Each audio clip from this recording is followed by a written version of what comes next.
RUU Pilkada ini RUU yang menurut saya tidak memenuhi syarat konstitusional menurut Undang-Undang Pembentukan Peraturan Perundang-undangan. Gimana itu?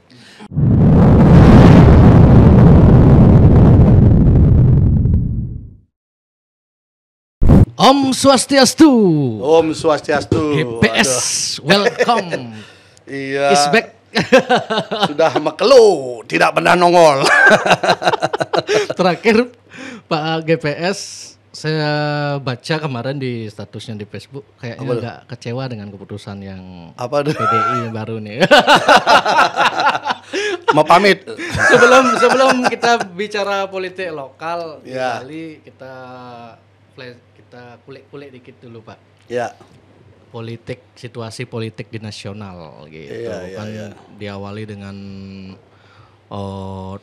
tukang kayu yang katanya menumbangkan pohon beringin gitu, padahal kan tidak tumbang gitu. Nah, Jokowi yang di Golkar kemudian Bukannya tumbang, diakuisisi. akuisisi gitu.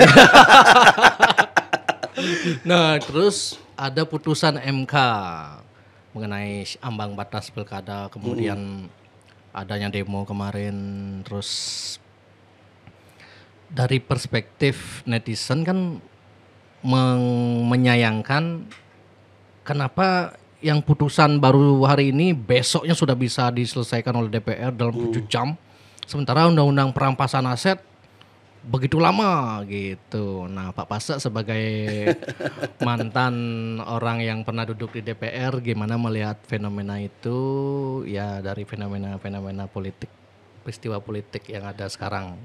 Ya mungkin kita mulai dari konstruksi ketatanegaraan kita dulu sehingga alurnya nyambung nih. Siap. Silakan Pak. Jadi gini, ketika ada warga negara dia tidak suka dengan sebuah produk undang-undang dan produk undang-undang itu dianggap bertentangan dengan Undang-Undang Dasar 45, maka dia akan diuji. Nah, dalam kasus pilkada ini diujilah pasal 40 yang menurut rasa keadilan yang diatur dalam hak asasi manusia, soal partisipasi publik di bidang politik itu tidak ada berkeadilannya. Nah, akhirnya itu diuji. Kenapa diuji? Karena suara rakyat itu sudah diseleksi sedemikian ketat, hanya orang tertentu dan hanya dengan jumlah orang tertentu saja yang bisa maju di dalam pilkada. Sementara konsepnya adalah pilkada ini pemilihan dengan cara demokratis. Yang namanya demokratis berarti partisipasi rakyat harus maksimal. Itu diuji. Hasil pengujiannya kemudian dipadankanlah dengan hitungan independen. Nah, jadi independen kemudian berapa jumlah yang dipakai oleh hakim MK DPT. DPT-nya berapa disesuaikan. Jadi ada 10%, 8,5%, 7,5% sampai 6,5%. Artinya ada kesamaan. Lewat pintu manapun boleh. Artinya apa? Yang namanya demokrasi adalah memudahkan jalan partisipasi rakyat di dalam mencari akses kekuasaan secara berkeadilan. Nah, itu keluarlah. Nah, yang jadi problem adalah keluarnya itu ketika dinamika politik sedang sangat tinggi-tingginya perebutan kursi. Jadi gini desainnya. Jadi ketika musim pilkada, partai-partai ini dengan kandidat ini kan berinteraksi dengan sangat ketat dengan patokan hitungan 20-25%. 20% kursi, 25% suara sah. Tapi di lingkungan mereka partai yang ada kursinya di DPRD saja. Partai yang tidak dapat kursi di DPRD itu tidak ikut-ikut. Nah, tiba-tiba berubah menjadi 10%, 8,5%, 7,5% dan 6,5% berdasarkan DPT, tidak lagi pakai kursi. Konstelasi jadi berubah. Orang yang dulunya mau maju tidak dapat kursi jadi peluang ada. Maka dinamika di bawah begitu itu diputuskan menjadi sangat riuh di bawah. Ini yang sudah terpolarisasi berubah lagi. Yang sudah terkristalisasi pecah lagi. Jadi ini betul-betul. Tapi Pak Pasek melihat ada implikasi perpecahannya karena menurut opini-opini yang ada dalam waktu singkat ini sudah nggak mungkin lagi di kotak-kotakkan lagi itu. Memungkinkan. Mungkin selama politik itu belum menjadi B1 KWK didaftarkan ke KPU, semua itu bisa berubah. Nah, akhirnya apa yang terjadi? Bubar ini banyak pasangan Itu. Di sisi yang sama kemudian ada partai yang sangat besar, salah satu penentu arah kemana arah pilkada, melakukan munas, pergantian kekuasaan. Golkar maksudnya. Golkar. Kan ini penentu, apapun namanya Golkar ini penentu. Berubah konstelasi. Ketika itu langsung pernyataan yang keluar adalah pilkada dievaluasi. Yang direkom oleh Golkar. Lah kita mah hiruk pikuk kan. Nah di tengah hiruk pikuk itu kemudian ada permainan-permainan yang ingin menguasai beberapa daerah yang dianggap strategis. Yang kira-kira kalau putusan MK itu berlaku, ini tidak akan bisa berjalan strategi itu. Strategi kota kosong DKI misalnya kan. Strategi menguasai Jawa Tengah, menguasai Jawa Timur. Katanya kota kosong udah nggak mungkin. Nah artinya kan dibuat begitu. Ya. Dengan adanya putusan MK, maka tidak mungkin ada kota kosong. Kalau sampai ada kota kosong terlaluan berarti. Kalau toh tidak kota kosong, ada calon independen yang dianggap calon boneka pelengkap. Ya. Biar nggak kota kosong pakai boneka. Sehingga ada perbedaan nih Win. Kalau dia kandidat melawan kota kosong ini bisa menang, maka pilkada diulang. Kalau dia disiapin calon boneka, maka orang juga nggak mau milih ini. Tapi yang dihitung hanya di antara dua ini saja. Sehingga ini bisa menang.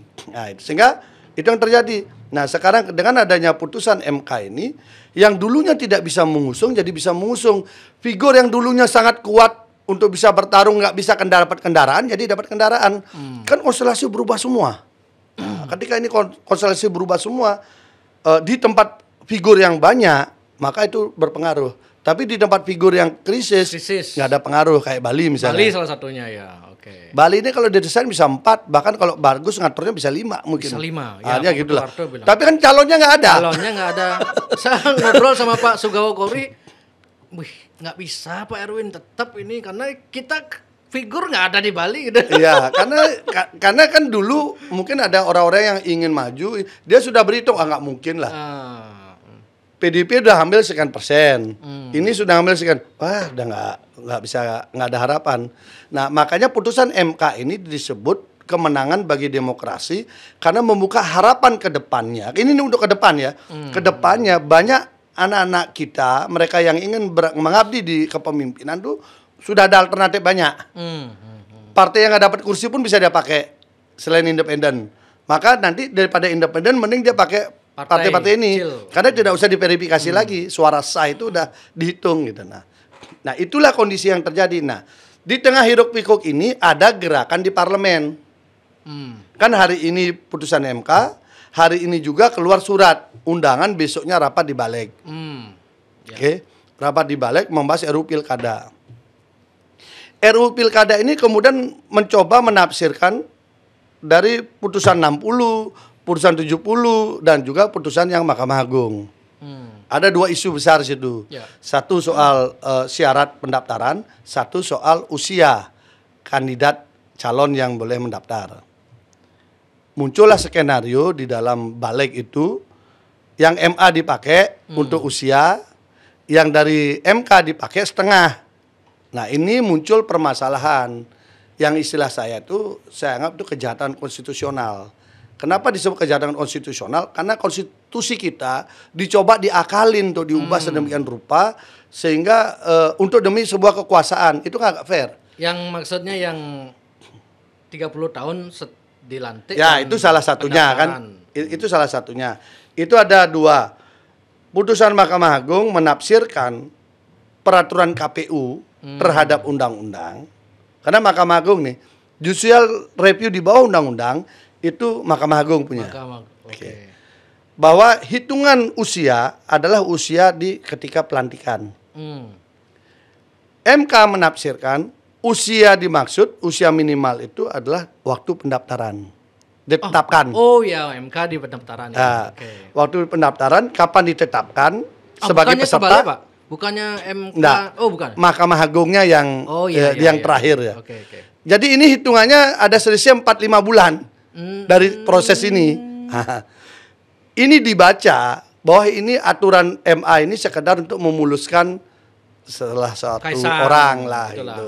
Itu ditafsirkan ini menimbulkan kemudian kontraksi demokrasi yang cukup besar. Dan yang satu lagi kemudian Balek memaksakan sebuah norma yang sudah dinyatakan tidak berlaku lagi oleh MK. Yaitu syarat 20-25% untuk partai politik yang memiliki kursi, dan kemudian yang lain itu berlaku untuk yang non-seat, yang tidak memiliki. Ini kan salah tafsir jadinya. Nah, memaksakan norma yang sudah tidak berlaku ini bisa jadi krisis. Contoh gini, kita bicara krisis hukumnya dulu. Kalau ini disahkan kemarin, misalnya disahkan, diberlakukan, maka kalau ada sengketa dia datang kemana? MK. MK tidak mengakui itu. Maka dia nyatakan seluruh pilkada tidak sah. Maka dengan MK menyatakan itu pilkada tidak sah dan dia punya otoritas menghitung mana ini selisih hasil suara macam-macam, maka seluruhnya ini akan chaos. Kepemimpinan daerah akan chaos dan itu pasti akan berdampak secara nasional yang akan menjelang pelantikan presiden. Ya. Makanya Pak Dasko itu sudah ngambil langkah yang cukup cepat. Ketika sudah tidak quorum 2 kali, dia tutup, udah selesaikan. Ditunda atau dibatalkan itu kan ada yang nyebut ditunda. Saya yakin kalau lihat gerakan politiknya tidak akan beresiko kalau itu bahasa ditunda. Walaupun ditunda sidangnya, tetapi yang diberlakukan tetap yang MK. Karena kalau itu dipaksakan berlaku, maka riuhnya itu akan berbeda. Karena apa? Yang tadi saya ceritakan di pertama, yang dulunya 20 dan 25% itu sekarang jadi 8,5% kayak Bali. Dengan 8,5% dengan 20% kan jauh sekali. Jauh. Ya. Dengan 25% jauh sekali. Jadi ini bisa jadi berapa? Kalau 25 dengan 8,5 aja, itu kan udah 2,5 pasangan. Jadi sangat meningkat pesat ya. Nah, ini di beberapa daerah menjadilah kolektif, kemarahan kolektif. Sehingga dalam waktu sekejap dan kemajuan teknologi, masa langsung kuasai DPR. Bisa ngerobohkan tembok. Bisa 98 lah. Ini kalau enggak, prediksi saya, kalau ini enggak ditunda dan kemudian KPU menyatakan, Pak Dasko selaku pimpinan DPR menyatakan yang dipakai yang MK, 98 terulang. Minimal gedung DPR itu dikuasai rakyat. Oke. Nah, untungnya ini sudah kan, paling tidak udah mereda kan. Nah, udah mereda.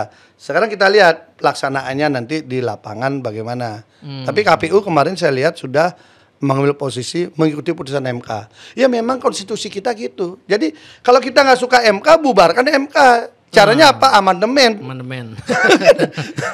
Nah, yang saya masih kepikiran, Pak Pasa, ini kok bisa last minute baru muncul putusan MK, Hamin 7 lah atau Hamin, ya tidak lama. Singkat, ini kan tentu pasti ada semacam konspirasi atau memang ini memang mengalir itu. Ini ada apa ini? Kok bisa MK muncul putusannya di last minute? Kalau memang benar-benar ingin memperbaiki demokrasi, ini kan harusnya MK jauh-jauh hari, Pak Pasa. Enggak, itu kan MK kan tidak mungkin ada putusan kalau tidak ada permohonan. Oh, permohonannya memang baru gitu? Iya, permohonannya kan ada. Permohonannya ini dilakukan oleh Buruh dan Gelora. Itu kapan itu kalau boleh? Sebelumnya, tapi sudah selesai hasil pemilu. Oh, nah kan dia mengajukan, kan memang tahapan sidang kan bertahap. Nah ini saya ada agak ganjalnya di sini. Jangan-jangan ada tangan Pak Pasa melihat ada tangan kekuasaan yang mempengaruhi MK sekarang juga? Seperti menurut saya justru Pilpres. Tidak ya.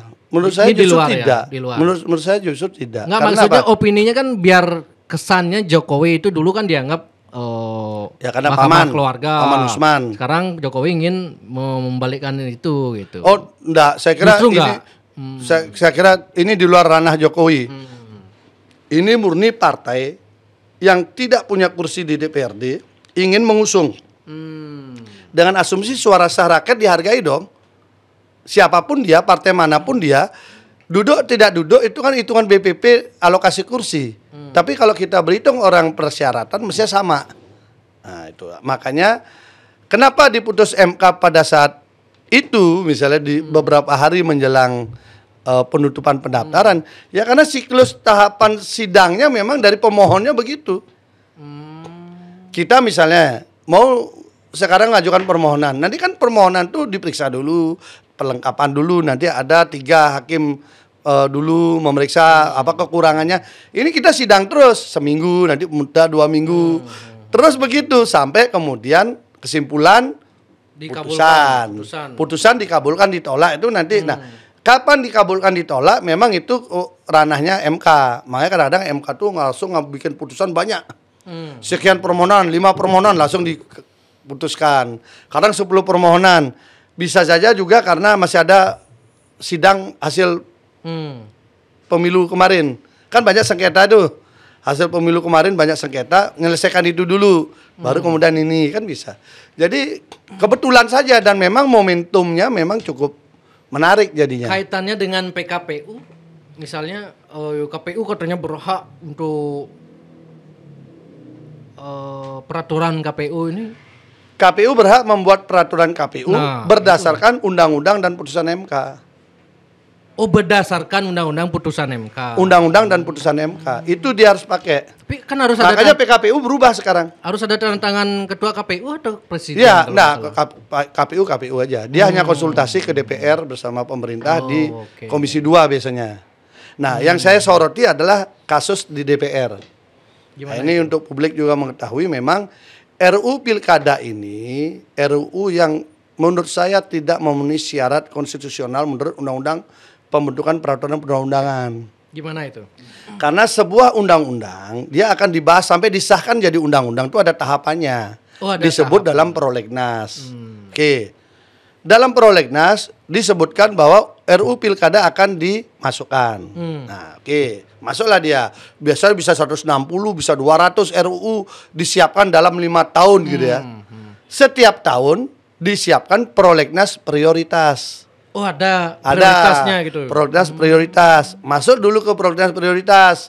Inilah RUU yang disiapkan untuk dibahas dalam 1 tahun masa persidangan.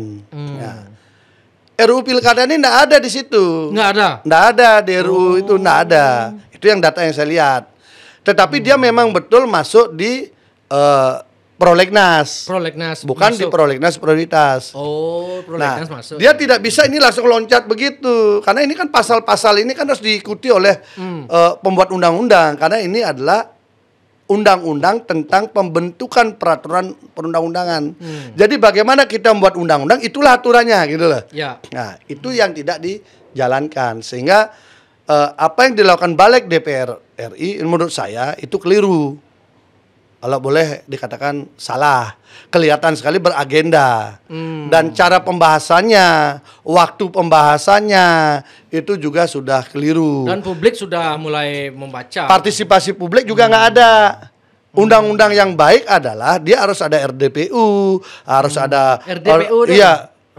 Rapat dengan pendapat umum, kemudian dia mendengarkan aspirasi dari rakyat, kemudian dia turun ke daerah menyerap aspirasi rakyat. Ini kan tidak ada semua. Ditancap gas, pokoknya 1 hari selesai, besoknya paripurna. Hanya sekedar melewati prosedural saja, nggak boleh. Kalau kita buat undang-undang seperti itu, rusak negara kita sebagai negara demokrasi. Kenapa? Karena demokrasi seolah-olah kita ingin demokrasi yang senyatanya. Boleh kita ngambil kekuasaan, boleh kita menguasai semua, tapi aturan mainnya yang kita sepakati dong, yang sehat. Ibarat main bola, aturannya sudah jelas begini, ikuti aja. Kamu silakan cari pemain yang hebat, ini hebat, cari supporter yang hebat, silakan. Bertandinglah dengan baik. Jangan aturannya diubah, bolanya diatur, wasitnya diatur, semua diatur, pokoknya dia biar menang. Lawan jumlahnya hanya 5, dia harus 11. Kan tidak boleh begitu, harus tetap fair. Saya jadi ingat temannya Bambang Pacul yang soal itu.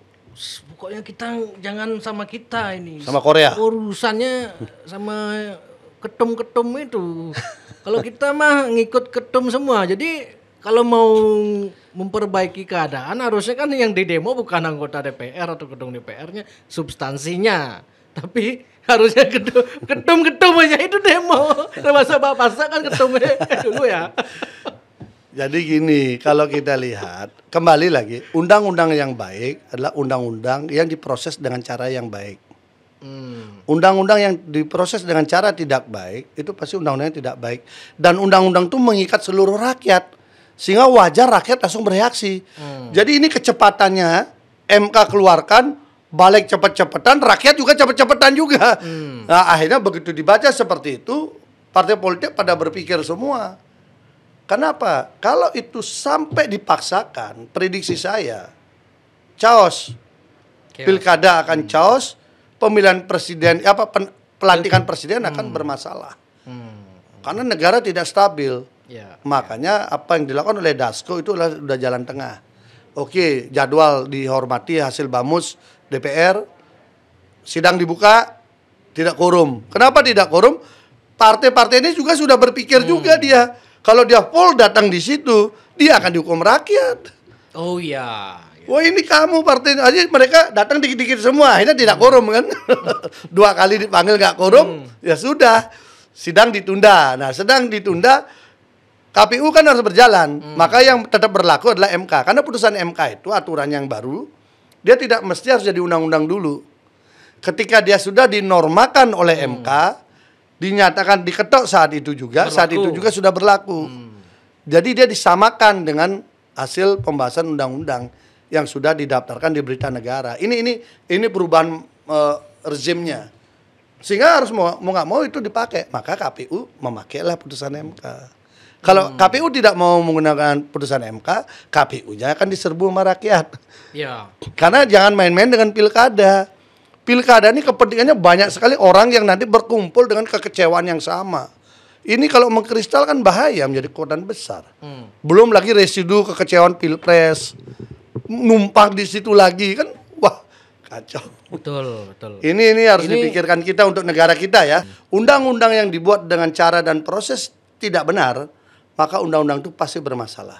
Karena nawaitunya, niatnya itu sudah jelek. Buatlah undang-undang yang memang untuk melindungi, mengayomi, menjaga ketertiban dan kepastian hukum di Indonesia. Itu motivasi buat undang-undang baru. Undang-undangnya bagus. Jadi ketika undang-undang begitu, rule of the game-nya begitu, di demokrasi ini undang-undang pilkada, ini undang-undang pilpres, ini undang-undang pileg, ikuti aja aturan main itu, menang kalah biasa. Belajar jadi atlet lah, politisi itu kan. Jangan mau menang dengan mengkadali undang-undang, jangan. Itu resikonya revolusi nanti, bahaya. Kalau Pak Pasek membaca gerak politiknya Pak Jokowi di akhir masa jabatannya seperti apa ini Pak Pasek? Ya saya kira siapapun dia di dalam sebuah kekuasaan, dia ingin landing dengan mulus. Itu aja. Dia ingin bandaranya rapi, aman, terjaga semua sehingga landingnya mulus dan disambut ketika turun dari pesawat kekuasaan itu dengan sukacita. Semua pun pasti begitu. Tinggal bagaimana menafsirkan itu, membuat itu kan itu. Kalau dia tiba-tiba turun, landing, mendarat dengan bagus, turun dari pesawat mau diseruduk banteng, mending dia loncat ke pohon beringin dulu kan, biar nggak kena seruduk. Iya. Jadi maksudnya ke beringin ini Jokowi ingin melakukan membuat benteng lah istilahnya gitu ya. Bukan benteng ya. Apa itu kan teduh. Kalau pidato beliau kan di beringin itu teduh. Ya di Panbingin lah. Di Panbingin itu teduh kan. Tapi ini beda Panbingin dengan beringin. Ini tidak disentuh tukang kayu. Belum. Nah itu, jadi saya kira secara ilustrasinya itu siapapun dia pemimpin ingin landingnya mulus, sehingga transisi pemerintahan, transisi kekuasaan dia berusaha nyambung, dan itu sudah berhasil didapatkan oleh Pak Jokowi. Dengan menangnya Pak Prabowo, transisinya kan nyambung. Ada pergantian menteri tinggal 2 bulan, ini kan transisi saja sebenarnya, persiapan peralihan estafet dengan mulus, gitu. Sehingga nanti ketika Prabowo memimpin, dia bisa lebih cepat akselerasinya. Kenapa? Kan banyak opini, kenapa kader Golkar tidak ada yang komplain gitu dengan, padahal dia obok-obok nih Golkar. Muncul kemudian opini, lah ngapain komplain orang Golkar merasa diuntungkan dengan elektabilitas Jokowi, justru senang gitu. Pak Pasek gimana melihatnya? Golkar ini kan partai yang paling matang, partai yang kadar intelektualitasnya di atas rata-rata. Dan dia punya faksi-faksi yang dikelola secara modern. Artinya berbeda-beda tetapi dia kompetisi internalnya sangat bagus. Nah, kehadiran Jokowi mampu menjahit semua faksi-faksi itu menjadi satu. Agung Laksono dengan Abu Rizal Bakri sama-sama hadir. Sama-sama datang, dulu kan bersengketa. Artinya kekuatan Jokowi, ada Luhut.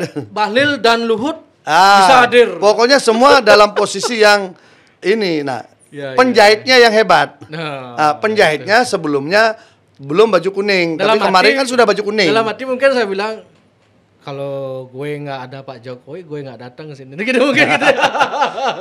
Tetapi kan tadi yang Erwin bilang, apakah dengan masuknya tukang jahit menjahit semua faksi-faksi ini dengan kompak? Ini kan kompak sekali.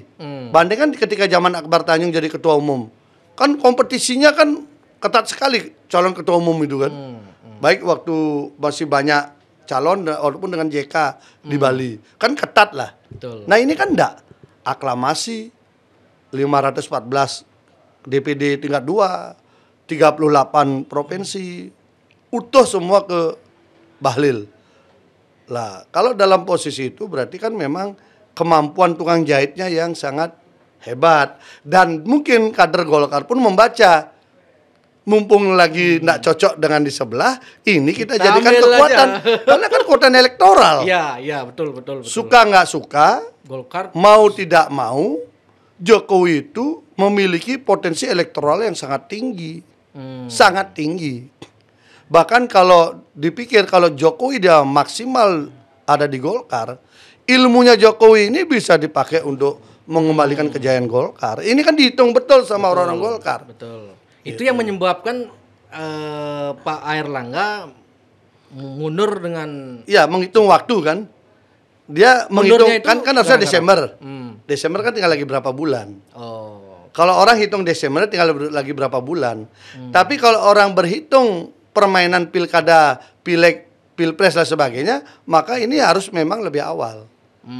Karena konstruksi, koordinasi dan konsolidasi partai menjadi segar langsung bertanding kan. Dan Golkar berkepentingan memenangkan calon-calonnya di pilkada dengan memakai endorse Jokowi ini kan. Gitu. Betul. Makanya ini sebenarnya kalau dilihat di dalam pilkada itu Golkar tuh punya kekuatan elektoral yang besar dia dapat Jokowi. Karena rakyat akan membaca, ini rakyat akan baca. Yang suka dengan Jokowi, mana calon dari Golkar pasti itu Pak Jokowi di sana gitu. Jokowi tinggal bilang pilih aja cari dari kuning gitu aja. Apalagi misalnya gini, calon dari Prabowo dan ini calon dari Jokowi, anggap bacanya begitu. Maka yang itu dia akan menyatu di situ. Ini aja lah biar nanti keinginan saya dulu dukung Prabowo biar begini nyambung. Maka ini akan punya kekuatan elektoral tambahan dia. Gitu. Ini memang lumayan dinamis karena dia pas hari-hari jelang pilkada. 27-29 sudah pendaftaran. Ini tinggal lagi hitungan hari. Ini udah tanggal berapa? Betul. Nah kalau di konstelasi di Bali, Pak Pasek, kita mulai menjurus ke Bali nih. Ini baru kemarin ada pengumuman PDI, akhirnya Koster Giri. Sebelumnya di sini Pak Pasek sempat berstatement, Giri dan Koster itu ibarat minyak dan air kan gitu. Dan saya sudah konfirmasi ke banyak orang termasuk